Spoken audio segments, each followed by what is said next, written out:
O pessoal entender o que é tripsina.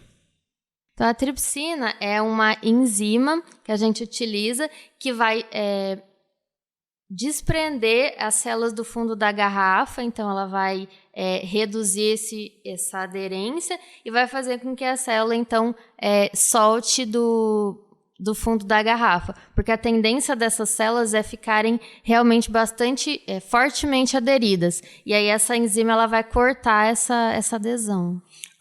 Então, assim, só para você estar entendendo em casa, sabe aquele experimento que você já fez de feira de ciências, de colocar abacaxi na carne, ou no caso na gelatina, e ver que ela dissolve? Ou mesmo, de repente, você usou isso na culinária? É o mesmo esquema, é uma enzima que está entrando ali e soltando essas, no caso da carne, as fibras, né? E no seu caso, soltando as células desse substrato. Isso. Legal. Agora, você falou isso, como você está trabalhando aqui no Hemocentro, tudo, mas e se fosse, por exemplo, numa indústria, né, que você está querendo produzir, né, como você falou, bactéria, estou produzindo um hormônio, alguma coisa assim. Eu vou ter o mesmo laboratório produzindo em larga escala ou vai ter que ter alguma coisa diferente?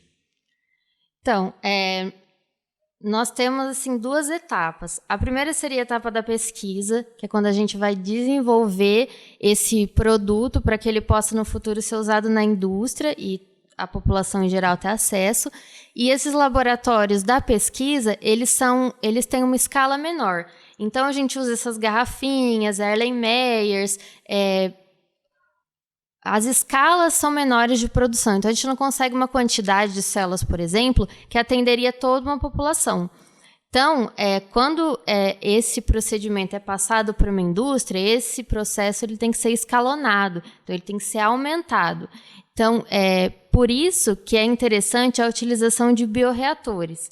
Então, os bioreatores, aqui tem um exemplo de um bioreator de bancada, que seria um processo inicial, então é importante sempre começar numa escala menor e ir aumentando aos poucos. Então, depois, por exemplo, do Erlenmeyer, a gente poderia utilizar um bioreator aqui. Enquanto um Erlenmeyer tem 25 ml, é bem pouquinho, um bioreator desse pode ter 10 litros, 5 litros. Então, isso vai aumentar muito a produção das células. E por que o bioreator é diferente?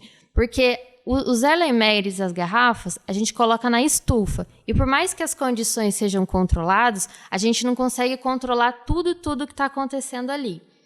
Já o bioreator, ele tem esses sistemas, todas essas mangueiras que estão conectando aqui, eles estão monitorando o processo. Então, dessa forma, dá para ver qual é o pH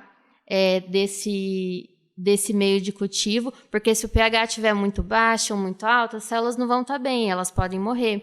Então, o pH é acompanhado, quanto de oxigênio tem ali dentro, se é oxigênio de mais ou de menos, quanto CO2 tem ali dentro, quantas células tem por ml. Então, o bioreator é um processo fechado, que a gente fala, em que tudo vai acontecer de uma maneira onde ele vai monitorar todo o processo que a gente tem de uma forma mais